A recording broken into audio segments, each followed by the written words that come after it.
systems. I'm delighted to be the moderator of this panel today. Unfortunately, two of the original panelists were unable to make it, but I think between the four of us, we'll try and make it work. So as we've been hearing in different sessions throughout the Asia Climate Summit already, carbon pricing is picking up across the Asia-Pacific region. We have plenty of jurisdictions designing or considering implementing new carbon pricing instruments, lots of emerging economies as well. But among these, we also have several jurisdictions that have had carbon pricing instruments in place already for quite a while. And these systems are entering new stages of maturity. They're transforming and adapting to the regional context and recent developments. And policymakers and policy practitioners are now trying to hone these instruments and make them more in line with more ambitious climate targets over the next few decades. So among these, we have the Korean system, the New Zealand ETS, carbon pricing mechanisms in Australia, among others. So in this deep dive, we'll be looking at some of these systems, how they've evolved over time, some of the challenges that they've faced, and what's coming up next for them. So I'm delighted to introduce to you our three panelists for today. So on the very left, we have William Ackworth of Pollination, Director of Pollination, which is a specialist climate change investment and advisory firm based in Sydney. And then we have Georgia Cox on my left, who's a Policy and Regulatory Manager of TEM, which is Asia Pacific's largest carbon offset provider. And then on my right, we have Maureen Lee, who's a Senior Market Researcher and Analyst for EcoEye, which provides some important analysis of the Korean system and market. So thank you very much for joining us today. I'd now like to invite each of the panelists to talk a little bit about the jurisdictions that they're most familiar with, as well as some broader carbon pricing developments in the region and how these have been maturing over the past few years. So I'd like to start with Georgia. Thanks, Maya. Great to be here, and a big thanks to IETA for putting on this conference and having us here today. So my name is Georgia Cox. I'm the Policy and Regulatory Manager at TEM, Tasman Environmental Markets. TEM has been around since 2014, and we are a carbon offsets provider and carbon project originator based in Australia and the Pacific. We've been around since 2014, and that's just 2 years after the first carbon projects in Australia were registered. So I suppose I'm trying to paint the picture that we're in a fantastic position to show how markets have matured and developed over the last decade. And the market really has matured. We've been quite busy in Australia particularly over the last year or so. I say to a lot of people that in the last year, I feel like I've aged about 10 years, and that's primarily because of the raft of policy changes that have come into the Australian market in that time. And of course, these policy developments are very welcome for the most part. But I think to understand where we're at in Australia, in the Australian context, we need to have a little bit of an understanding of the historical context in Australia. So I think it's no secret that Australia has had over a decade of what we call climate wars in our political system. You can see a few people smiling because they know that far too well. It's also no secret Australia, I think, was awarded Fossil of the Day, I think, too many a time at previous COPs up until very recently. But thankfully, we've had a big shift of gears in the last 6 to 12 months. And the reason I'm painting this picture is I want to articulate that we've had, as I say, over a decade of fragmentation in ambition, but the underlying policy frameworks that have underpinned Australia's climate policy have remained there and have had bipartisan support. And these are the ACCU market, Australian Carbon Credit Unit market, and the Safeguard Mechanism. And in the last 6 months, we've had a change of government. That government has been successful in legislating our 2030 NDC target and also a net zero 2050 target. And I guess the point I'm trying to articulate is that because of this enormous change in ambition, even in the last 6 to 12 months, this means that the policy settings are changing extremely rapidly in the ACCU market and the safeguard mechanism.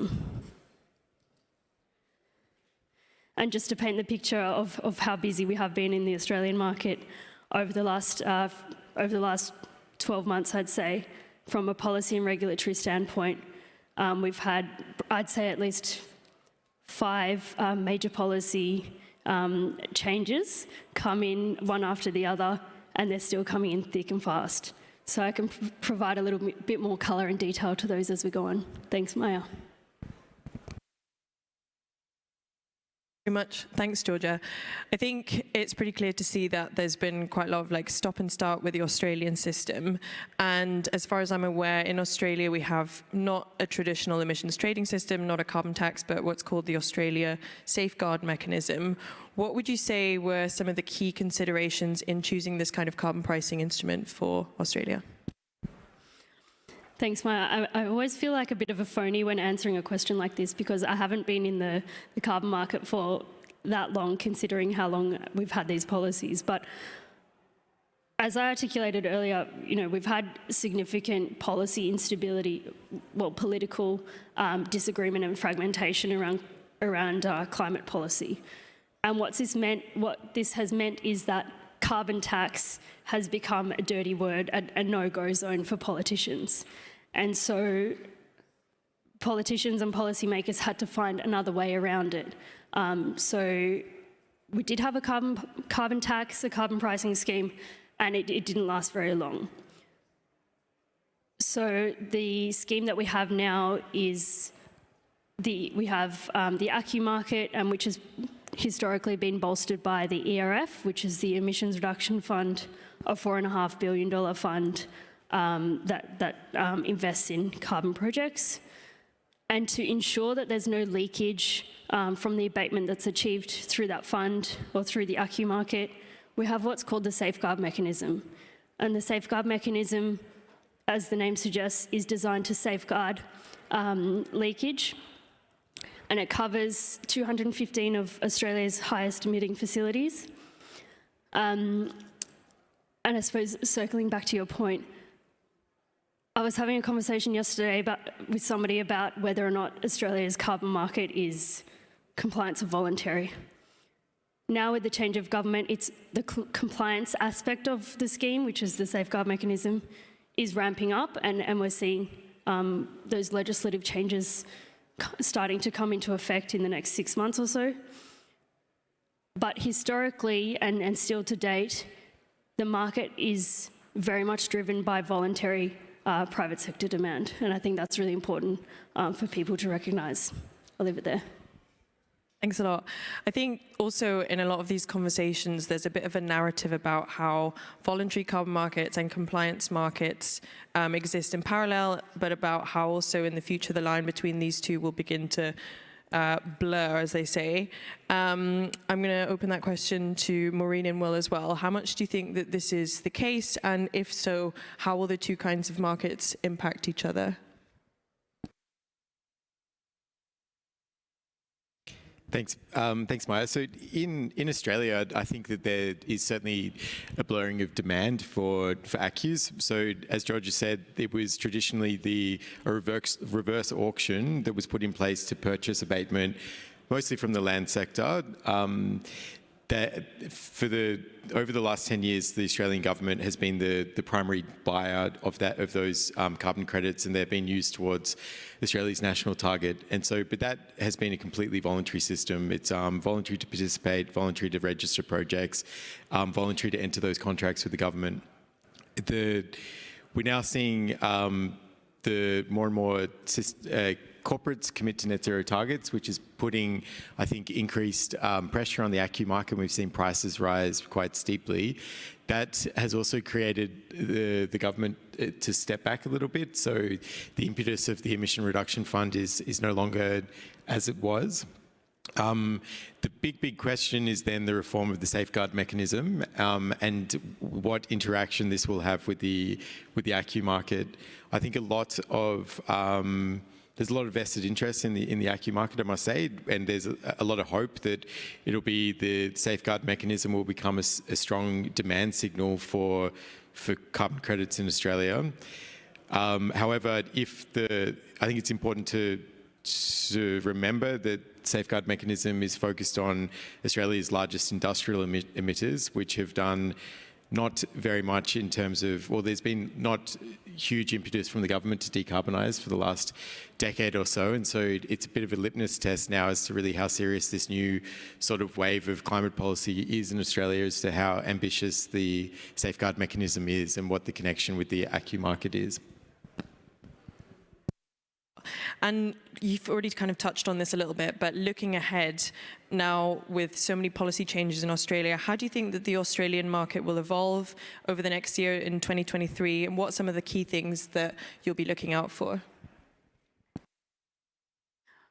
We're bracing ourselves for a very busy time ahead. It's a topic of discussion in our workplace, who's going to take Christmas leave, because we're all waiting for the imminent release of what's called the Chubb review, which is an independent review of the ACCU market. It's been very highly anticipated, and it's undoubtedly the most robust and in-depth review of the ACCU market that's been done to date. It's focusing on key things like specific methods, some methods which have been called into question, so it's doing a deep dive into the integrity of those methods. It's also looking at the governance of the scheme, amongst other aspects. In addition to that, we've got Climate Active, which, for those of you who don't know, Climate Active is a sovereign-backed carbon neutral certification scheme in Australia. It's quite popular. As far as we know, it's the only sovereign-backed certification scheme in the world, and it's got quite a lot of uptake because of that, because it is government sort of recognised. And Climate Active is expected, it's not known for sure, but it's expected that participants under Climate Active will be required to purchase a certain amount of ACCUs to meet certification eligibility criteria starting from next year. So to date, if you want to be Climate Active certified, you don't have to purchase any ACCUs at all. If the proposed changes come into effect, organisations will be required to purchase 20% of their portfolio from ACCUs, which is obviously going to change things quite a lot in terms of the demand signal for ACCUs. So they're just some of the examples that things that we're looking out for over the coming months.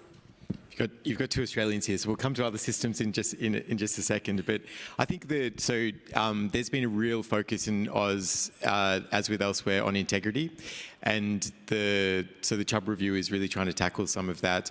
In my personal perspective, I think some of the concerns with the Australian market has stemmed from the fact that we've more or less got a carbon credit market that's functioning in complete absence of a longer-term climate strategy or any sort of ambition at a national level, and so that has changed recently. We've increased our target, we've set longer-term frameworks, and we're really moving hard in a number of different policy directions, which I think can create a more robust and comprehensive climate policy framework.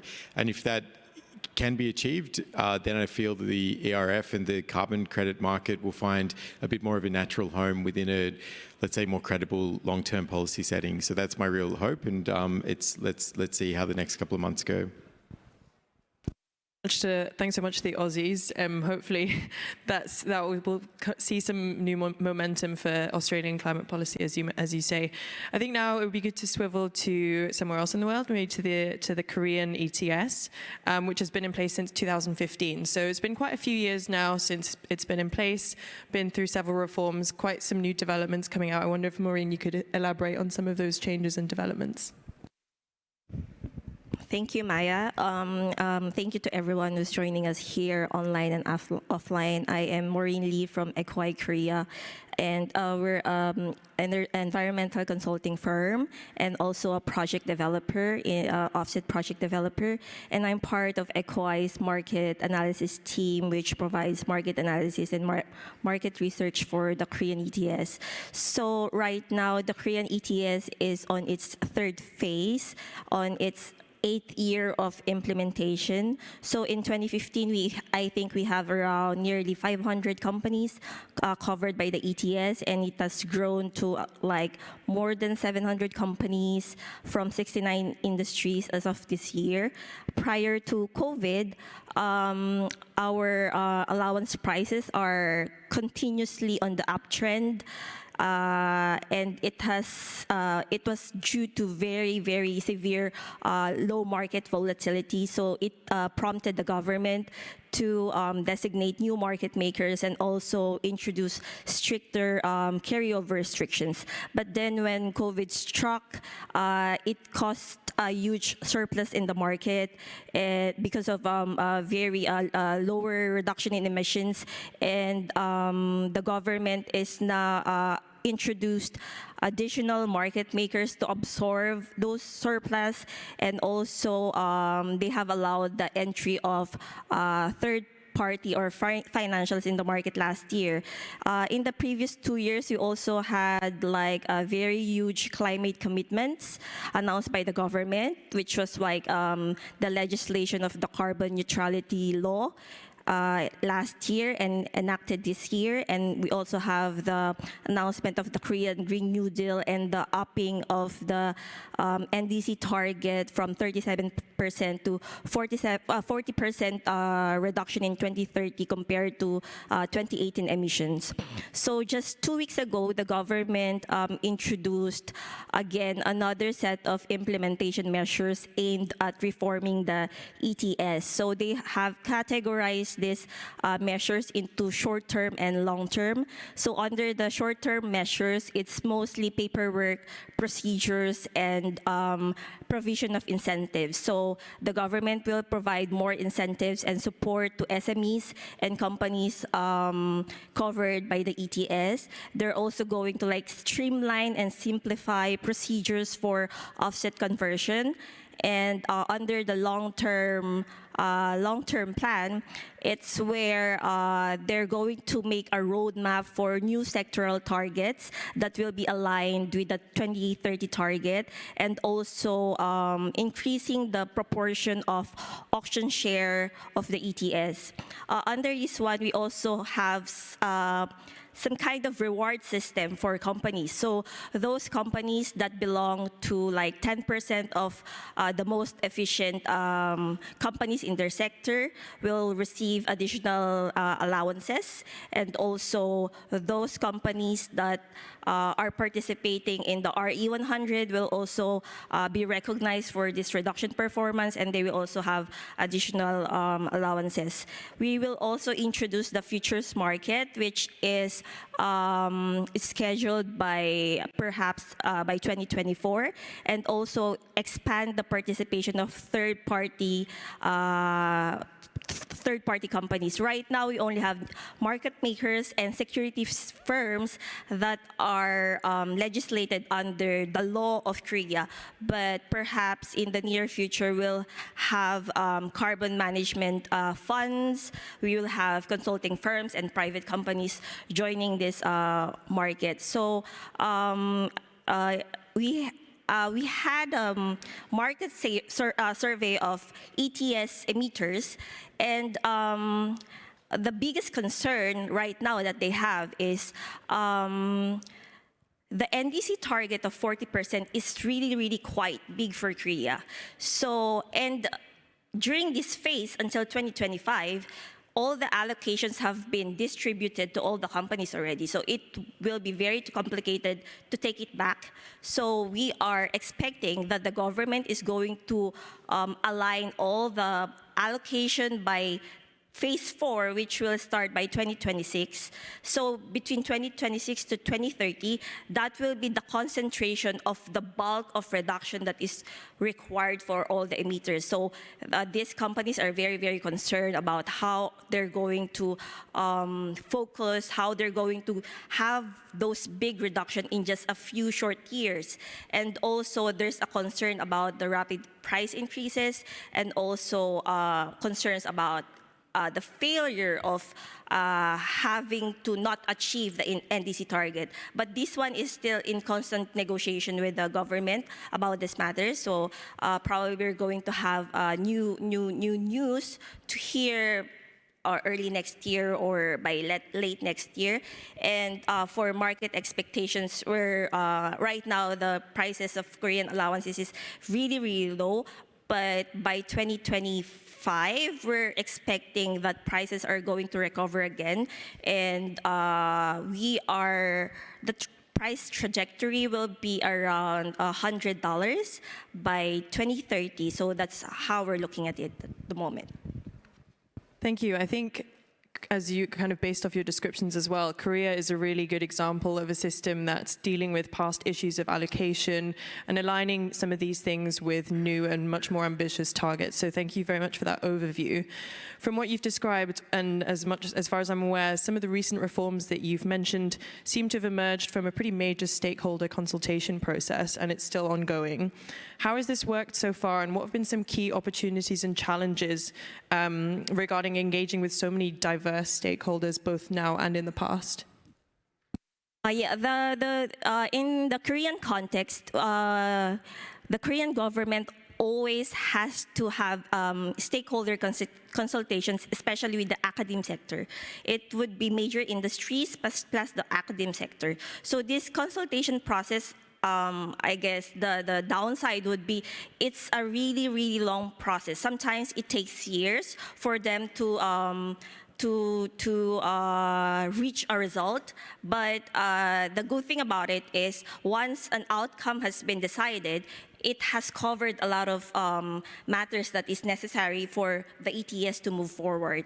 And right now we are having a lot of associations, councils that are separately moving so that they can provide more advice to the government on how they can balance the changes in the ETS and the reforms that they are planning. Much. Thank you. So we've covered Korea so far, we've covered Australia. I'd now swivel back to Will. Maybe you'd have some insights about New Zealand and maybe also some overarching comments about how carbon pricing instruments evolve and can mature over time. Thanks, Maya. So I will probably not touch too much on New Zealand actually, but was keen to give some broader reflections as to this session is all about sort of deepening and maturing of markets. And so what does that actually mean in practice, and what have we observed in the region? And so the starting point there is that climate policy and carbon markets or emission trading systems are not static instruments. They need to be reviewed and reformed, and they need to respond to different experiences, so practical experience with the implementation, changes in the structure of the underlying sectors in the economy, changes to new climate science and ambition that we need to build into these systems over time. So I think what's critical is that when we're actually setting up these systems, we do so in a way that actually allows for that reform and review process to take place. And part of that is transparency around the data and analytics of the system that allows think tanks, universities, government agencies, third-party consultants to all engage with the mechanism to run policy analysis and actually contribute to then a really well-informed debate and discussion in those jurisdictions as to where next, how things are going and what the future phases are going to look like. So I think that's important to note up front. But looking at how these markets are deepening and reforming and thinking about what's next, I wanted to make 3 points. The first is around the allocation mechanism and a general trend to increase auctioning. The second is about, I guess, an emerging understanding that the product market that we're covering by the emissions trading system really matters. And third, an outlook on industry and what industrial decarbonisation might look like for Asia and how our carbon markets can be best set up to support that. So thinking about the allocation mechanism, it's a general trend that we see as markets deepen and mature to increase the auctioning share. So I think that's in general because when we negotiate the emission trading systems at the start, there may be some transitional assistance, and we might have a higher degree of free allocation, which is quite often, not always, but has often been done through allocation based on historical emissions. And that reflects the fact that maybe we don't have the data, maybe we haven't had the opportunity and the time to set sort of benchmark-based allocation, and we might be looking to provide some transitional assistance to those industries to actually get them into the system. But as the system starts to run and as we get more familiar, there's been a trend to actually reduce the free allocation and increase auctioning. And this is fundamental for a number of reasons. First of all, auctioning is really important to our mechanism to actually set price discovery. So when you're auctioning every month or every so often, you're communicating an auction clearing price to the market, and then everybody has a really clear understanding of what the value of the underlying allowances are, and then can make informed choices about their own mitigation activity. The second is that it's a critical source of revenues for the government, and these revenues are really important for other climate action or to actually be used in a way that offsets some of the social aspects of carbon pricing, or the regressive aspects, I should say, so using to help low-income families deal with increased prices and things like this. And finally, I think once we increase the auctioning share, it provides policymakers a little more flexibility in the type of price stability mechanisms that can be introduced. So that's things such as auction reserve prices and cost containment reserves.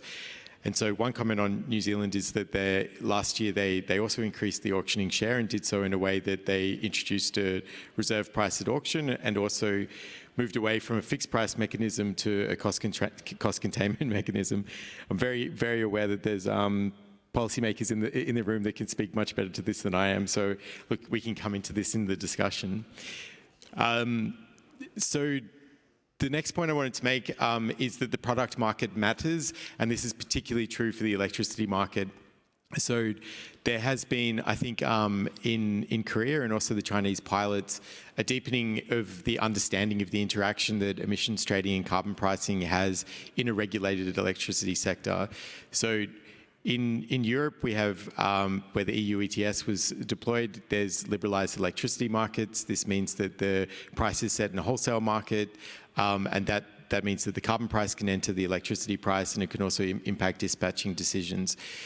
That's not the case everywhere in Asia, and this has been a particular discussion in Korea, where we have price controls in both the wholesale market and the retail market, and we also have an economic dispatch mechanism which was set around strict rules that did not necessarily take into account the carbon price. So coverage of electricity consumption has been one way that we've experimented with actually sending a demand signal from emission trading systems, both in China and in Korea. But in Korea more recently, there's been a debate about whether we can actually mimic what we would hope to see in a liberalized market within a regulated market by entering the carbon price into the dispatching mechanism. And so this is, I was delighted to hear that there's has been some progress on this, and I think it will set a really good example and more experience for other jurisdictions that are looking for implementing carbon pricing in regulated markets. And the final point I wanted to touch on is industry. So not just in Asia, but globally, we have not made huge progress in industrial decarbonisation, and that's true also within the emission trading systems. And I think that there's, over the next decade, this will fundamentally need to change, and therefore we will likely need to reconsider the approaches to industrial decarbonisation and what role carbon pricing plays there. So historically we've used a lot of free allocation. That's because a lot of these goods are traded in international markets and there's been competitiveness and carbon leakage concerns. But this has resulted in really not a super strong signal to really create the low carbon product markets and the demand incentives that are required to actually shift, really make an impact in industrial decarbonisation. So I think it's one thing we've learned is that carbon pricing is not going to do everything, and we need to really support carbon prices with other innovative policies, particularly around the innovation and then deployment of technologies. But I think it's an open question as we look to 2030 as to what sort of additional adaptations might be required to really drive industrial decarbonisation in Asia. Thanks a lot, Will. There's the classic phrase that, well, you didn't actually explicitly say it, but that carbon pricing isn't the silver bullet. And I think you really highlight there why it's important to have sessions like this and kind of engagements with other jurisdictions to learn what kind of lessons to then be able to take to carbon pricing systems that are still under development. A lot of those points that you've made that are relevant to countries like Korea or China are also super relevant for countries that are now just starting up developing their own carbon pricing systems.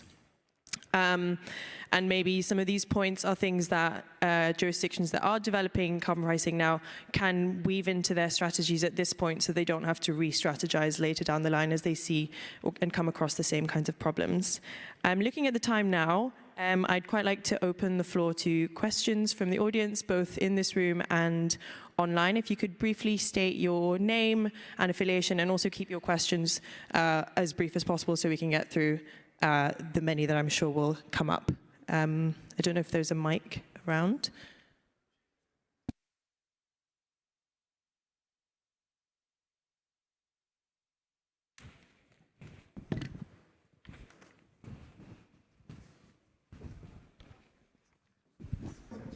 Yeah, thank you very much. I'm Takashi Hongo, Mitsui Global Strategy Institute. I have one question to William. So there you explained the auction. So the auction revenue, I think it's not small for the government. Do you what kind of use? How government use auction revenue for reducing emission? How effectively use the revenue? That is my question. Thank you. So it's actually I mean, there's an age-old debate as to whether that revenue should just go into the public budget or whether it should be earmarked. And in some cases, there's legislation around what can and can't be done. So that'll impact whether it can be earmarked or not. Once it can be earmarked, then there's, I guess, a number of different channels through which we see it being used. The first is innovation, which I think is critically important for really those new technologies that are sort of a proof of concept stage, and providing financing that is linked to the sectors that are actually purchasing these allowances in the auction is important. We've seen that done. It also is used to offset the impacts of carbon pricing on lower income households, and I think there's been many models to show that can be quite effectively done, so that even though we allow electricity and fuel prices to rise, we can provide direct payments through an envelope approach, which makes those households no worse off or even better off than they would have been without the presence of the carbon pricing mechanism. The last point I think is that if we need to achieve the ambition that we have in our net zero strategies, we need carbon prices to start increasing, and we need that across all sectors. And then I think that there is a need to use some of those carbon revenues to actually provide new alternatives, particularly around transport and public transport systems and things like this. And California has been particularly focused on that. And I think that is an effective way to make sure that the use of the revenues is sort of public and communicated well, and that we're actually not just making things more expensive, but we're creating alternatives to shift to low carbon ways of life. Yeah, thank you. Does the government implement the ex post review of its performance in terms of the carbon reductions? So that's a different question to the auctioning, right? So the effectiveness of the cap and trade systems? No. The revenue will be used for the to support the emission reduction project. Right. But what kind of how big outcome realized? So that is a ex post review of the expenditure. Yeah, that's a great question. So I'm not fully sure how much that's done across all jurisdictions, but in general, there are reviews of the particular uses of these carbon revenues, and there's a lot of scrutiny actually often on where they go because there's competition for how they could be used. I think one example is the Innovation Fund in the EU in phase 3 was criticised for not really being particularly effective because the funds were not deployed at the speed that they needed to be, and there was a feeling that there was not, that it really didn't drive that much innovation, and so that was really carefully looked at, and the design of the whole mechanism was shifted as it moved into the next phase, and with the specific intent of moving it closer to the deployment of technologies, and I think that has been well received, and I guess is one example of how ex post review of these auction revenues. Hello, everyone. So I'm Ivy. I'm from S&P Global Commodity Insights. I'm a carbon market specialist. So my question is about the cross-border carbon trading scheme, the carbon pricing scheme, because actually for Australia, Korea, and other mechanisms around the world, the carbon price are still at quite different levels, right? So, and also what I understand is Australia, South Korea, they are all export commodities to Europe, right? Especially the CBAM eligible commodities. So CBAM, if everything went smoothly, going to be implemented next year. And also, I think several months ago when I was in Australia, I heard some Australia Industrial Associations, they said maybe Australia going to introduce a similar version of CBAM to levelize the playing field. So I want to get your insights around this, and how do you respond to EU CBAM, and do you think Australia, Korea, or China are going to introduce a similar mechanism? Thank you.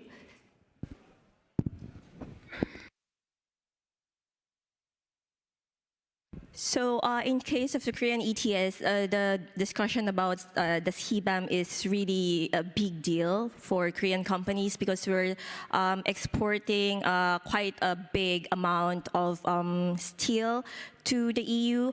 But there are different associations that are in discussion with the government right now. And one of the factors that they're seeing is they're trying to negotiate with the EU if it's possible to be to recognize how the Korean ETS is with.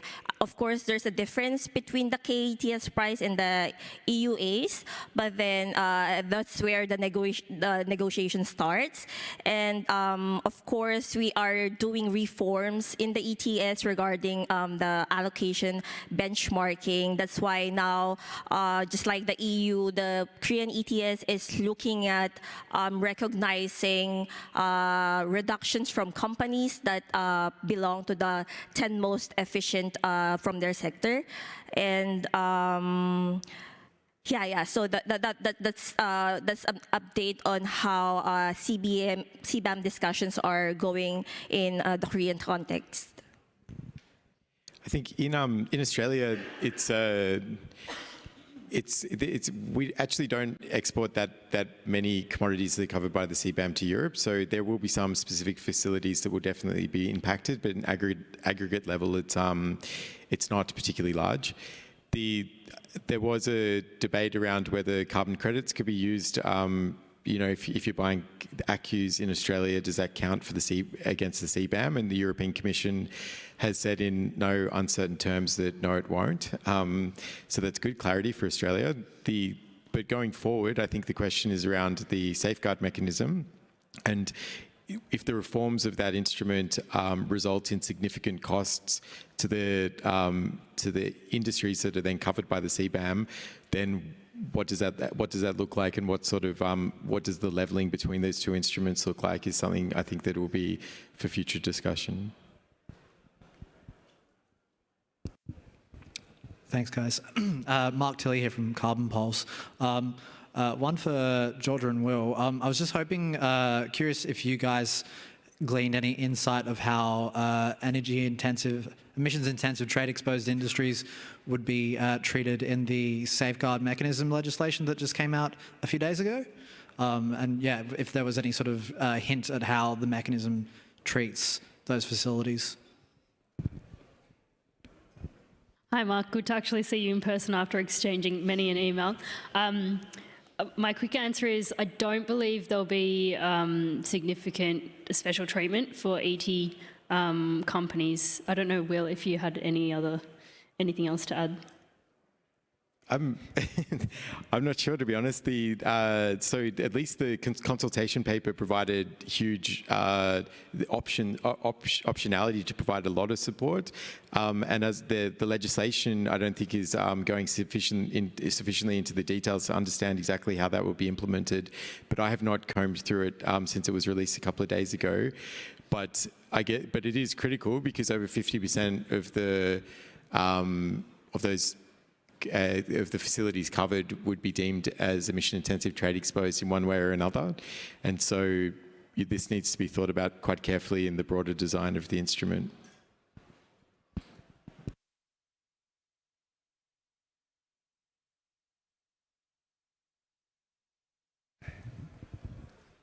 Hi there. Hi, my name's Rob. I've been in the Australian carbon market for way too long.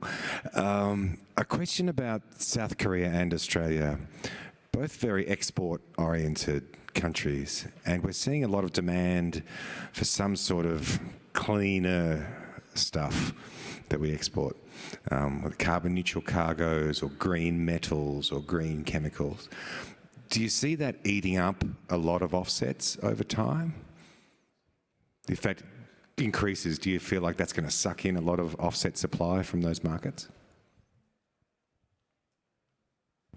That's a tricky question. Without being able to put numbers to it, I can provide some general comments. I think there's definitely growing demand for carbon neutral cargoes, and we've seen that discussion really ramp up over the last, let's say, 2 years or so. However, on the other side of the spectrum, you've also got this growing focus on greenwashing. As you know, in Australia, the ACCC is honing in on greenwashing at the moment, and this then obviously becomes at the very forefront of those kind of organisations, and it becomes a material risk from a reputational perspective. So circling back to your question, I think there will be demand for credits, whether they're ACCUs or other international credits, to be able to certify exports as carbon neutral. However, as Will has pointed out, it's not as when you're taking into consideration CBAMs, it's not as simple as offsetting the total amount of the emissions of those cargoes. So, sorry, I have not answered your question, but I think they're important things to sort of consider when thinking about carbon neutral trade. If I may add, I agree with Georgia. It's quite a tricky question, but in the Korean context, there is a demand for this kind of carbon neutral products, especially for Koreans who are very export oriented. So we have a lot of products being exported to everywhere, and with all the trends with being carbon neutral, we are developing this one, and so we have growing demand with that one. So we're looking at offsets from the voluntary market, because this is not regulated under the compliance market, so the government really doesn't have anything to say with it.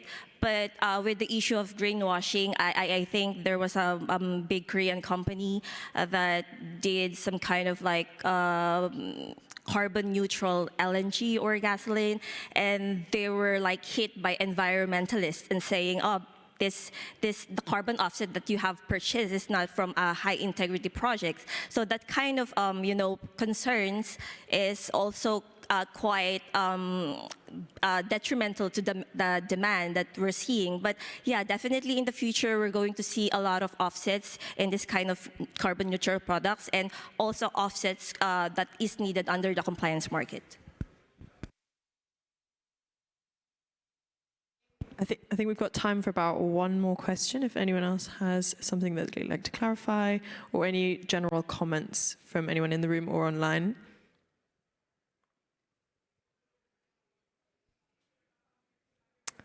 Yes. Do you have a microphone? Yeah.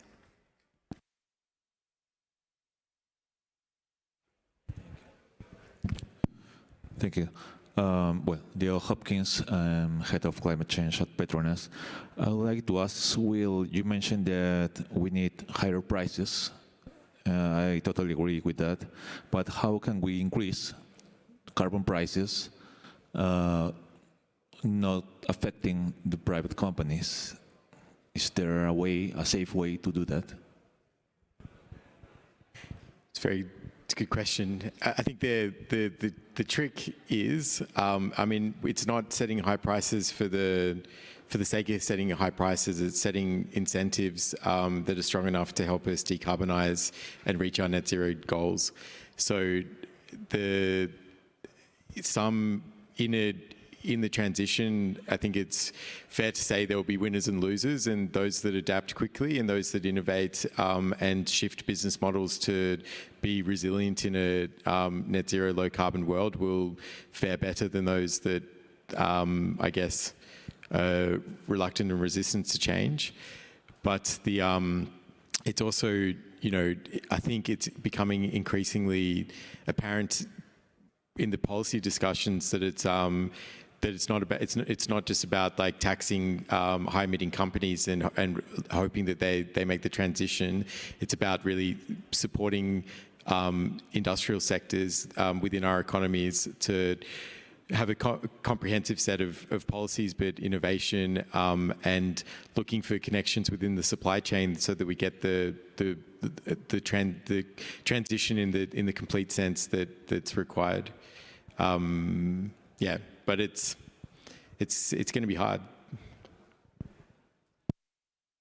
Like to add something about it. Korea is really a very highly intensive and carbon intensive country because we are very export oriented. So that is one problem with the government. Like, how do we address carbon pricing, and how do we make sure that Korean companies are still very competitive? So that's very unique because the Korean ETS progress is really slow. One reason is because of that concern. Like, we do not want to burden the Korean companies about that big of a carbon price. So what they're doing is they put first a policy target, and they give the companies an ample time to strategize and to invest in low carbon technology. So it might take like 5 years or 8 years, but at least there's growth, there's the investment, and by the time that the carbon price is high, it will not be very detrimental to their production, to their profits, because they already had this low carbon technologies. They already are prepared for what carbon pricing will be in the future. So I guess it depends on the policy of the government and also the time that they give and discuss with the companies on how they can strategize for their future operations. Thank you. I think over the course of this past hour and like some of the sessions that we've already been attending over today and will be as well tomorrow, it's very clear that carbon pricing instruments in the Asia Pacific region will be very important in helping countries both in the region and around the world in reaching these ambitious climate goals. And looking at some of the systems that have been in place already for quite a while and taking some of the key lessons forward will continue to be really important, and as will these dialogues as we have here at the Asia Climate Summit. So with that, I'd like to thank the panelists here today and also to you all for the interesting discussion, and we hope you have a very nice lunch as well. Thank you.